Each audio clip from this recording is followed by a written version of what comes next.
Hello students, welcome to PRSIS Academy. Today's topic will be rolling plan. మనం Indian economy static syllabus Indian economy static syllabus మనం already discuss చేసుకుంటున్నాం. So ఆ static syllabus లో భాగంగా మనం ఈ planning start చేసామండి. ప్లానింగ్ లో మనకి ఇప్పటికి రోలింగ్ ప్లాన్ వరకు వచ్చిందండి.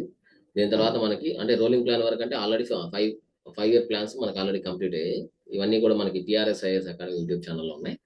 ఈ 5 ఇయర్స్ ప్లాన్స్ తర్వాత అంటే 1974 నుంచి 78 మధ్యలో మనకి ఎమర్జెన్సీ కూడా ఉంది. ఆ ఎమర్జెన్సీ తర్వాత ఏమైందంటే గవర్నమెంట్ చేంజ్ అయిన తర్వాత ఏమైందంటే నెక్స్ట్ వచ్చిన గవర్నమెంట్ ఏదైతే ఉందో మొరార్జీ దేశాయ్ గవర్నమెంట్ అంటే జనతాదళ్ గవర్నమెంట్ ఇది. ఈ జనతాదళ్ గవర్నమెంట్ ఏం చేశారంటే రోలింగ్ ప్లాన్స్ ఇంట్రొడ్యూస్ చేశారు. అంటే రెగ్యులర్ 5 ఇయర్స్ ప్లాన్స్ కాకుండా రోలింగ్ ప్లాన్స్ ఇంట్రొడ్యూస్ చేశారు. అంటే year on year economic decisions కానీ లేదంటే బడ్జెట్ అలొకేషన్స్ కానీ ఇవన్నీ కూడా ఏంటంటే ఇయర్ ఆన్ ఇయర్ చేంజ్ చేసుకుంటా ఉండేదానికి మనకి ఈ జనతాదళ్ గవర్నమెంట్ ఇంట్రొడ్యూస్ చేసిందండి. అయితే మనకి ఇది 1978 నుంచి 1980 వరకు ఉంది. దీని తర్వాత మళ్ళీ మనకి కాంగ్రెస్ గవర్నమెంట్ మళ్ళీ పవర్లోకి వచ్చిందండి.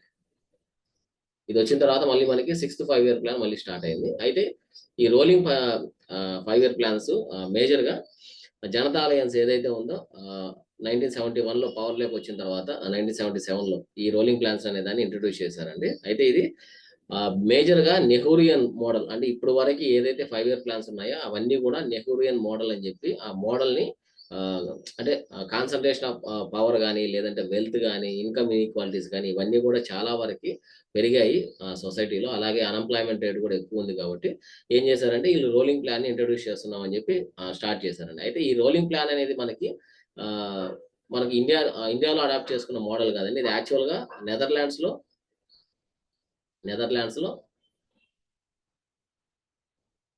స్టార్ట్ చేశారండి. నెదర్లాండ్స్లో మనం స్టార్ట్ చేసింది ఏంటంటే గునార్ మిర్డల్ అండి, జీ మిర్డల్ అని కూడా పిలుస్తారు. ఇతను ఇదే ప్లాన్ని మనకి నెదర్లాండ్లో ఇంప్లిమెంట్ చేశారు. దాని తర్వాత మనకి ఇండియాలో దీన్ని ఇండియన్ కాంటెక్స్ట్ తగ్గట్టు మనకి డీటీ లకడావాలా కూడా మనకి ఇంపార్టెంట్ అండి. ఎక్కడంటే మనకి డీటీ లకడావాలా మనకి పావర్టీ ఎస్టిమేషన్స్ లో వస్తారండి. సో పావర్టీ చాప్టర్ చెప్పేటప్పుడు మనం ఈ పావర్టీ ఎస్టిమేషన్స్ కూడా డిస్కస్ చేసుకున్నాం.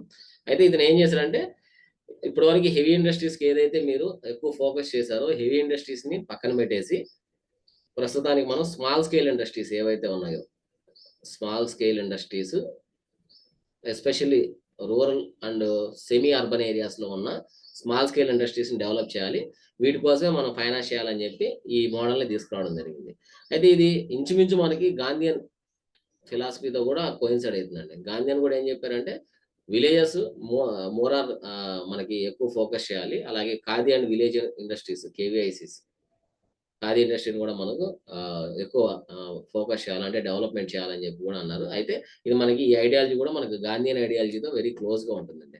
అయితే మనకి ఇక్కడ ఇంపార్టెంట్గా రోలింగ్ ప్లాన్లో మనకి డిస్ట్రిక్ట్ ఇండస్ట్రియల్ సెంటర్స్ స్టార్ట్ చేశారు 1978లో. దాని తర్వాత 1979లో ట్రైసెమ్ ఇది ఒక స్కీమ్ అండి. ఈ స్కీమ్ ఏంటంటే సెల్ఫ్ ఎంప్లాయ్మెంట్ ప్రోగ్రామ్.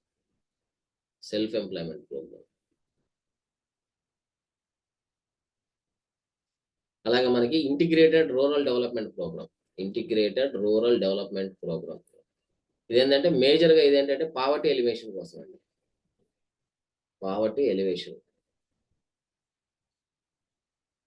సో ఇది మేజర్గా రోలింగ్ ప్లాన్స్ అంటే ఈ 3 ఇయర్స్లో ఏవైతే ఉన్నాయో మేజర్ డెవలప్మెంట్స్ అని చెప్పొచ్చు అండి. దీని తర్వాత మనకి ఏంటంటే 6th 5 ఇయర్ ప్లాన్ స్టార్ట్ అయింది. 6th 5 ఇయర్ ప్లాన్లో మనకి 5.2% టార్గెట్ పెట్టుకుంటే మనకి రోలింగ్ ప్లాన్స్లో ఇటువంటి టార్గెట్స్ ఏం లేవండి. ఎందుకంటే ఇయర్ ఆన్ ఇయర్ అయ్యి వాళ్ళ ప్రయారిటీస్ చేంజ్ చేసుకుంటూ వచ్చారు. దాని తర్వాత మనకి ఇక్కడ 6th 5 ఇయర్ ప్లాన్లో ఏంటంటే మనం 5.2% పెట్టుకుంటే గ్రోత్ మనం 5.7 ఇది సక్సెస్ఫుల్ అని చెప్పొచ్చు. అయితే మనకి ఈ 6th 5 ఇయర్ ప్లాన్లో మేజర్ ఫోకస్ వచ్చి మనకి పావర్టీ ఎలివేషన్స్ అండి. ఇక్కడ కూడా మనకి మేజర్గా పావర్టీ ఎలివేషన్. అయితే అప్పటి వరకు ఉన్న పావర్టీ ఎలివేషన్ ప్రోగ్రామ్స్ ఏవైతే ఉన్నాయో అవన్నీ మెర్జ్ చేసేసారండి. మెర్జ్ చేసి ఇంటిగ్రేటెడ్ రూరల్ డెవలప్మెంట్ ప్రోగ్రామ్ కింద తీసుకొచ్చేసారు కంప్లీట్‌గా. సో, మనకి మేజర్ ఫోకస్ ఇక్కడ ఇంటిగ్రేటెడ్ రూరల్ డెవలప్మెంట్ ప్రోగ్రామ్ కింద ఉంటదండి. అలాగే మనకి సోషియో ఎకనామిక్ ఇన్‌ఫ్రాస్ట్రక్చర్ కూడా డెవలప్ చేశారు ఈ టైంలో.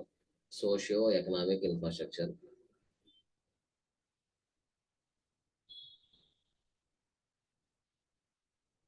తర్వాత national rural employment scheme. National rural employment scheme. ఇది కూడా డెవలప్ చేశారు.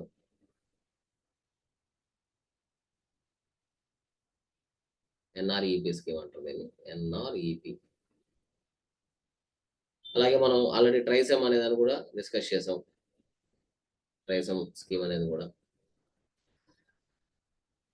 అయితే దీంట్లో మనకి మేజర్‌గా ఫోకస్ చేయాల్సింది ఏంటంటే ఎనర్జీ సెక్టార్. ఎనర్జీ సెక్టార్ మనకి 28% అంటే ఫండ్స్ అలొకేషన్ హైయెస్ట్ మనకి ఎనర్జీ సెక్టార్‌కి ఇచ్చారండి ఈ టైంలో. అయితే దీన్ని మనకి జనరల్‌గా ఎకనామిస్ట్‌లు ఏ విధంగా డిసైడ్ చేస్తారంటే 65 ఇయర్ ప్లాన్‌ని మనకి మాసివ్‌గా ఎకనామిక్ లిబరలైజేషన్ అయిన 5 ఇయర్ ప్లాన్ అని చెప్పొచ్చు సార్. Economic liberalisation. మాసివ్‌గా మనకి ఎకనామిక్ లిబరలైజేషన్ ఈ 65 ఇయర్ ప్లాన్‌లో జరిగిందండి. అయితే మనకి మనకు మనం ఏదైతే టార్గెట్ పెట్టుకున్న గ్రోత్ రేట్ ఉందో దానికంటే మనకి ఎక్కువే అచీవ్ చేయడం జరిగింది. ఇవన్నీ కూడా మనకేంటంటే ఇప్పటి వరకి అంటే ఈ 5 ఇయర్ ప్లాన్స్ వరకు ఇప్పటి వరకు మనకి ఫస్ట్ 5 ఇయర్ ప్లాన్స్ వరకు ఏంటంటే ఇవన్నీ డైరెక్టెడ్ ప్లాన్స్ అని చెప్పొచ్చు. ఎందుకంటే సెంట్రల్ గవర్నమెంట్ డైరెక్ట్ చేసేది అన్నిటికి.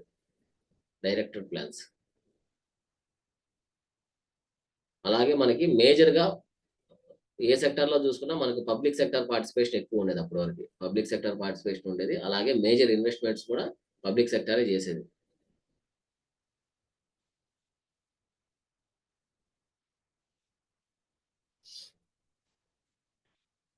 అయితే మనకిక్కడ చూసుకుంటే మనకు sixth 5 year plan onwards massive investment in social services అండి. ఎక్కువ మనకి సోషల్ సర్వీసెస్‌ని ఎక్కువ ఫోకస్ చేయడం జరిగింది. దీంట్లో మనకి ఎడ్యుకేషన్ కావచ్చు, హెల్త్ కావచ్చు, ఫ్యామిలీ ప్లానింగ్ కావచ్చు, అలాగే housing and urban development, other services.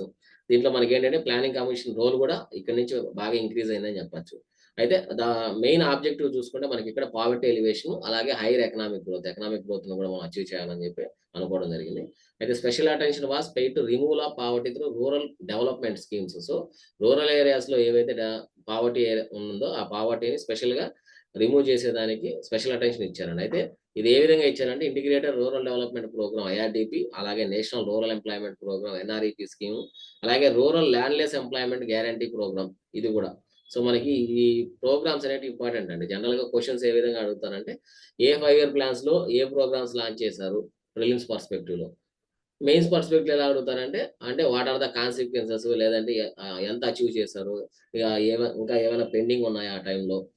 ఇలాంటి క్వెషన్స్ అడిగే ఛాన్సెస్ ఉంది. అయితే మనకిక్కడ poverty was 47% in the beginning of the plan. చూసుకోండి ఇక్కడ మనకి 47% మనకు పావర్టీ ఉంటే 37%కి వచ్చిందండి. సో, ఆల్‌మోస్ట్ 10% తగ్గింది మనకి పావర్టీ సొసైటీ నుంచి. సో, ఇక్కడ మనకి 1980స్‌లో చూసుకుంటే ఇంకా మేజర్‌గా చూసుకుంటే మనకి 1980స్‌లో మళ్ళీ మనకు ఒక 6 బ్యాంక్స్ గూడా నేషనలైజ్ చేశారు. ఆల్రెడీ ఒకసారి 14 బ్యాంక్స్ చేశారండి. దీనికంటే ముందు గవర్నమెంట్. అంటే ఇందిరాగాంధీ టైంలోనే. దాని తర్వాత మళ్ళీ 6 బ్యాంక్స్ నేషనలైజ్ చేశారు. దాని తర్వాత ఐఆర్‌డీపీ ఇది మేజర్ ప్రోగ్రామ్ అని చెప్పొచ్చు. దీంట్లో ఐఆర్‌డీపీ ప్రోగ్రామ్ ఏందంటే కంప్లీట్‌గా అక్రాస్ ద కంట్రీ ఎక్స్‌టెండ్ చేశారు.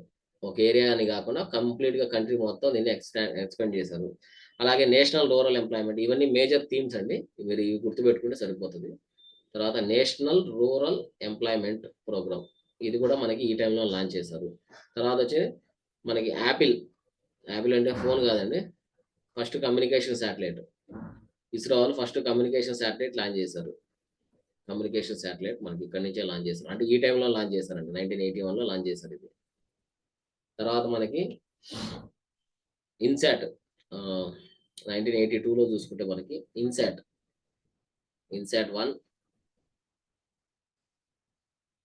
1 ఏ వాస్ లాంచ్డ్. తర్వాత దీంట్లోనే మనకి నాబార్డ్ కూడా ఎస్టాబ్లిష్ చేశారు. మేజర్‌గా చూసుకుంటే. నాబార్డ్ కూడా మనకి 1982లో ఎస్టాబ్లిష్ చేశారు. తర్వాత మనకి Exim bank. Import bank. Exim bank కూడా మన 1982లో లాంచ్ చేశారు. దీంట్లో కూడా చాలా వరకు రీసెంట్ వరకు కూడా మనకి జాబ్స్ ఉండేవి అండి, ఎగ్జిమ్ బ్యాంక్ సంబంధించినవి కూడా. అలాగే డ్వాక్రా మనకు అందరికీ తెలిసింది. డ్వాక్రా డ్వాక్రా కూడా మనకి development of women and children in rural areas. ఇప్పుడు కూడా మనకి సక్సెస్ఫుల్గా ఇది రన్ అవుతుందని కూడా చెప్పొచ్చు. దాని తర్వాత 1984లో ఫస్ట్ ఇండియన్ మనకి రాకేష్ శర్మ గారు స్పేస్ లేక్ అడుగు పెట్టారు with the support of Soviet union rocket.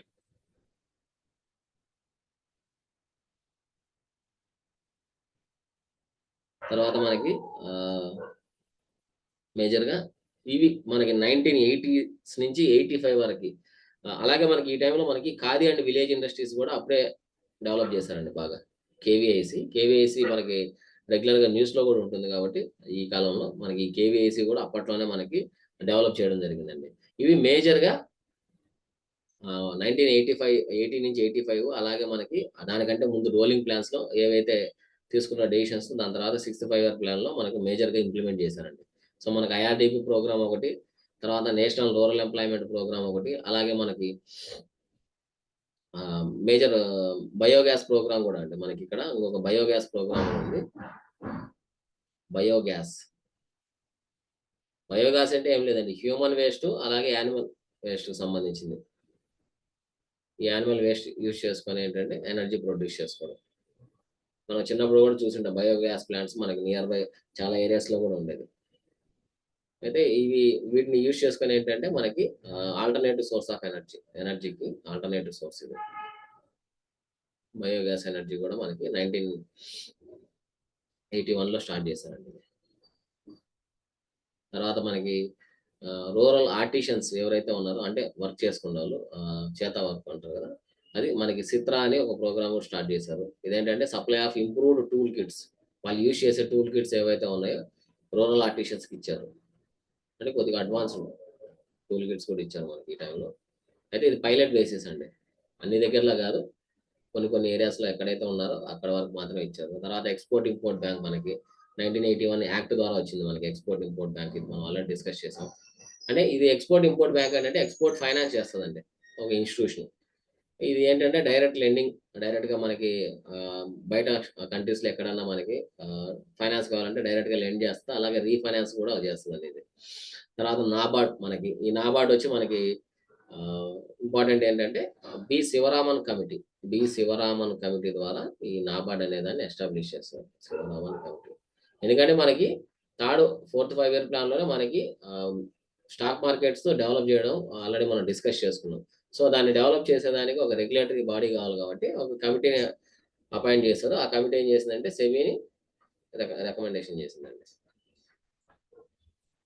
తర్వాత మనకి డ్వాక్రా. సో ఇవి మేజర్గా మనకి ఆ టైంలో మనకున్న ప్రోగ్రామ్స్ అండి. సో ఇది ఎవ్రీథింగ్ అబౌట్ రోలింగ్ ప్లాన్స్ అలాగే 6th 5 ఇయర్ ప్లాన్స్ గురించి డీటెయిల్ డిస్కషన్ అండి. మీకు వీడియో నచ్చితే లైక్ చేయండి, షేర్ చేయండి, అలాగే మీ ఫ్రెండ్స్ అండ్ ఫెలో ఆస్పిరెంట్స్ కూడా షేర్ చేయండి. Thank you for watching. Have a safe day. Happy learning.